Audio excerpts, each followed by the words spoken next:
I think this is my 10th Marxism conference, and I have learned a lot over the years. There is no better way of spending Easter weekend than with comrades discussing socialist politics.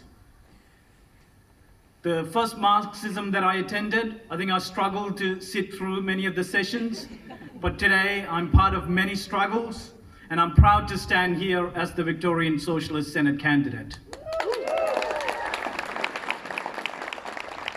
As part of the campaign, I've been in Braybrook this week, a suburb not far from here, to meet Padmaraza and Sudha, a Tamil refugee family who came by boat in 2012. They have 4 children aged 8 to 15. It's very difficult for the husband, Padmaraza, to maintain a job due to his illness related to war experiences. Padmaraza and Sudha rely on charities to feed their children. Padmaraza's family have been part of our community for more than 10 years, and yet they have very few rights because the laws in Australia are stacked against refugees like them. They don't have the right to vote, but they are still very excited about the Victorian Socialist election campaign because it's about prioritizing the interest of people like them. They want to see Liberals kicked out of power. They want to see an alternative voice in Parliament.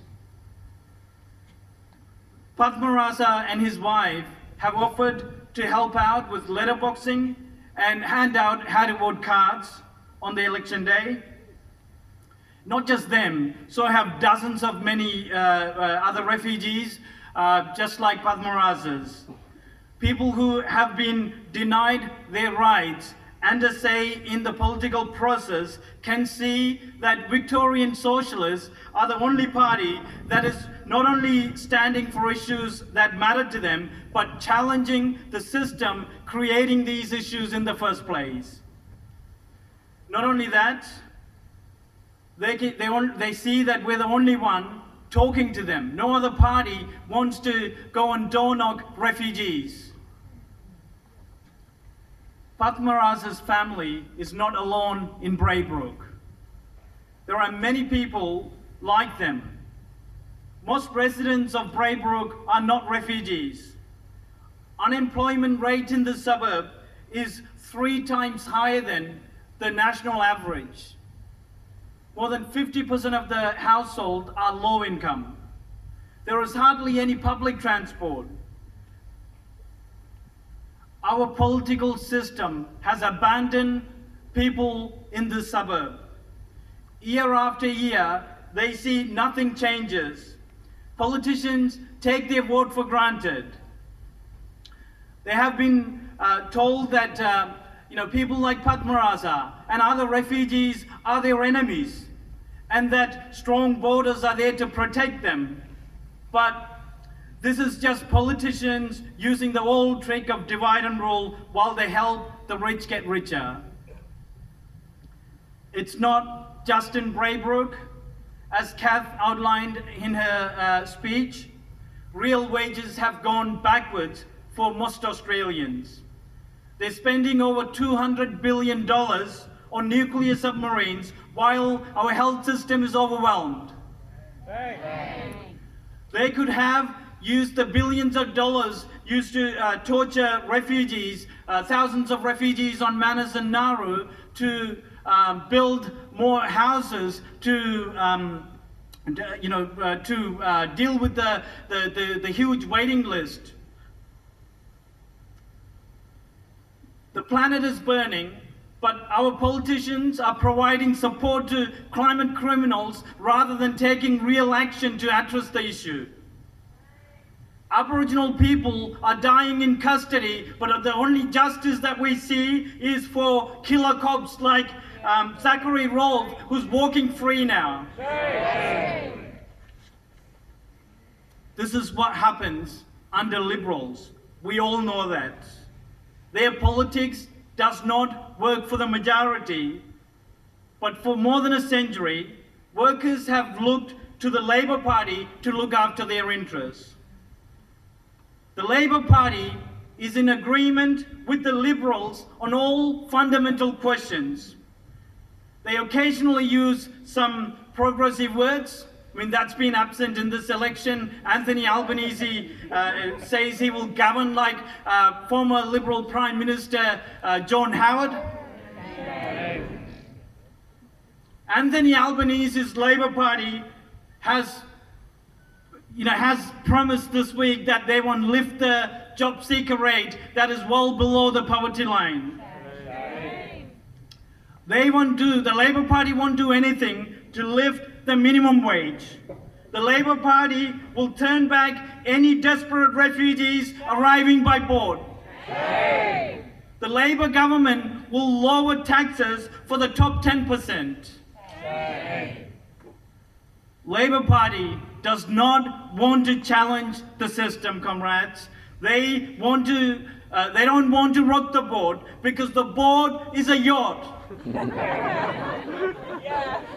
The Labor politicians are all on this same yacht, whining and dining with their big business mates. The rest of us are left on their wake. But Victorian Socialists is different. We don't want to make peace with the exploiters. We don't want to make peace with climate criminals. Our candidates have been standing on the streets for years, fighting for refugee rights, workers' rights, marriage equality, free education, action on climate change, and so on. We want to have a socialist voice in Parliament to amplify the voices of people we have been fighting for and fighting with.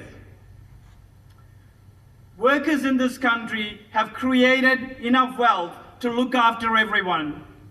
The money is concentrated in the hands of the few. All that wealth should be used to build a world that works for everyone, not just the billionaires. Millions of people are fed up with politics. It's quite obvious when we stand at the stall, when we do the letterboxing, door knocking, people are fed up with politics because they know that the system doesn't work for them. Everyone knows politicians are in it for themselves.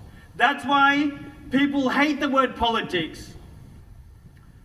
Only way things will change is by people fighting for it. I've been in the union movement for more than 10 years. There is a saying in the union movement, if you don't fight, you lose. If we only sit on our couches and complain, we lose. If we only sign an online petition, we lose. We've got to get out there and get active. That's why it's important you all get involved in the Victorian Socialist People-Powered campaign. We need whatever support we can get. We need an army of volunteers who can help with door knocking and letterboxing. We need you to help out on election day. We want to see thousands of people, thousands of homes putting up our yard signs. We need financial donations. We need every dollar we can get from you. Get involved in Victorian Socialist campaign, comrades, and let's make our own history. Thank you.